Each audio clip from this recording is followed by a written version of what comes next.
सेठ मनीराम की सोने की दुकान थी। उनकी दुकान में बिल्लू काम करता था। सेठ मनीराम, उसके बेटे और पत्नी को अपनी सोने की दुकान पर बहुत अहंकार था।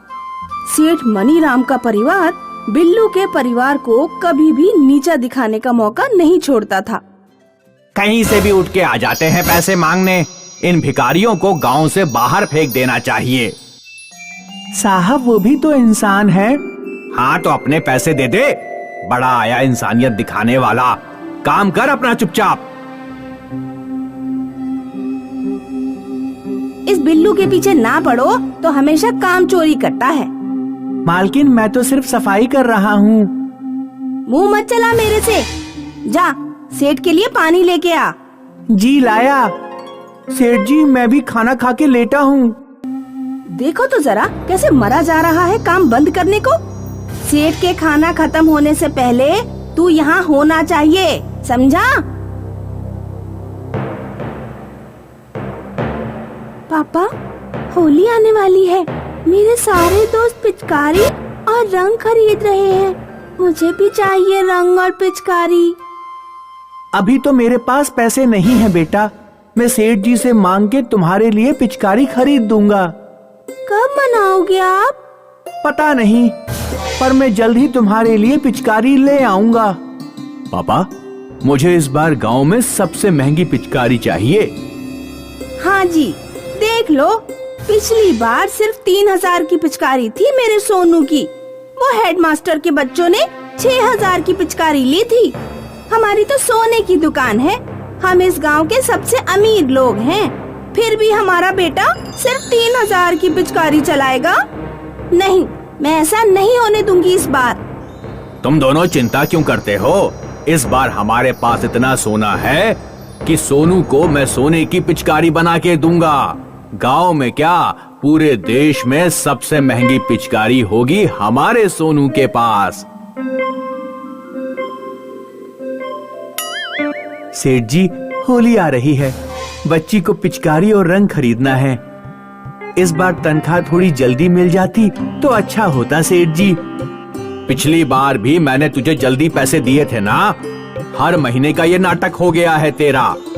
हाँ, पर पिछली बार तो मेरी बीवी की तबीयत खराब थी, इस वजह से मैंने पैसे मांगे थे सेठ जी। कभी बीवी, कभी बच्ची, बस पैसे मांगने आ जाता है। अगर पैसे जल्दी चाहिए तो काम भी ज्यादा किया करो। आज से तुम मालकिन को घर के काम में भी मदद करोगे, समझ गए? बिल्लू अपनी बेटी की खुशी के लिए सेठ की बात मान गया। वो मालकिन को सुबह शाम घर के काम में मदद करता और दिन में सेठ की दुकान में काम करता था। बिल्लू ने अपनी जी जान लगा दी और हफ्ते के अंत में मालकिन ने बिल्लू को बस 200 रुपए दिए। मालकिन, 200 रुपए में तो कुछ नहीं मिलता आजकल। मैंने सेठ जी से 1000 रुपए मांगे थे। तूने 200 रुपए के लायक ही काम किया है और तुमको कौन सा हजारों का सामान खरीदना है? अपनी औकात के हिसाब से 50 रुपए की पिचकारी और रंग ले जाओ। मालकिन, आपका भी तो बेटा है। आप उसके लिए सोने की पिचकारी बनवा रही हैं और मेरी बेटी के लिए 50 रुपए की पिचकारी ले जाने को बोल रही हैं। हाँ, तो मेरे बेटे के पिता की सोने की दुकान है। गांव का सबसे अमीर आदमी है वो। तेरी बेटी का पिता एक नौकर है, नौकर।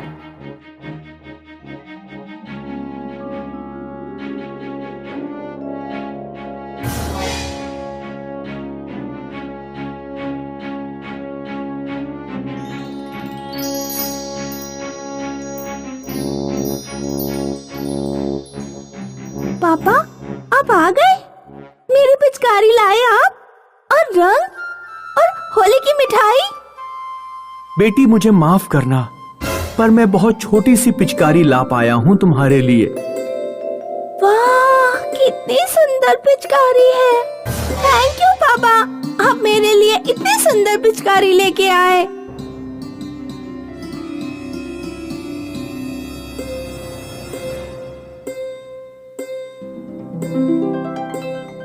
पापा, उठो उठो, ये आप कैसे पिचकारी ले आए?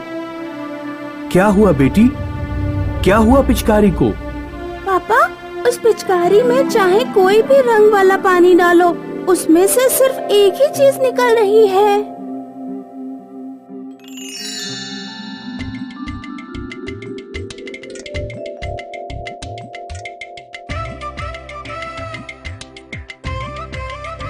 बेटी, मैं तुम्हें दूसरी पिचकारी लाके दूंगा शाम को। अभी तुम जाओ और अपने दोस्तों के साथ खेलो, जाओ।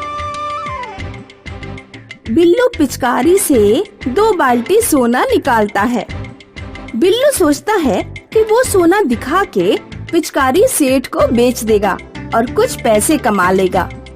पर इससे पहले कि वो सेठ के घर पहुंच पाता, बिल्लू की बेटी के साथ खेलते हुए सेठ के बेटे को सोने की पिचकारी के बारे में पता लग गया और वो भागते हुए अपने पिता को बिल्लू के घर लेके आया।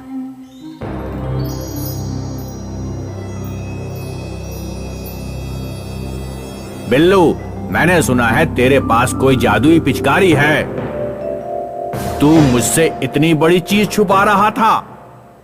नहीं सेठ जी, मैं छुपा नहीं रहा था, बल्कि मैं तो पिचकारी लेके आपके पास ही आ रहा था। हाँ, तो ला दे, पिचकारी दे मुझे। आपको उस पिचकारी के पैसे देने पड़ेंगे सेठ जी। अपने मालिक से पैसे मांगते हुए तुझे शर्म नहीं आती? शर्म तो आपको भी नहीं आती मुझसे इतना काम करवाते हुए? जबान चलाता है बिल्लू। एक जादुई पिचकारी मिल गई तो मुझसे जबान लड़ाएगा। 2 कौड़ी का है ये आदमी। मैं इस पिचकारी की मदद से तुझ जैसे 100 बिल्लू खरीद सकता हूँ।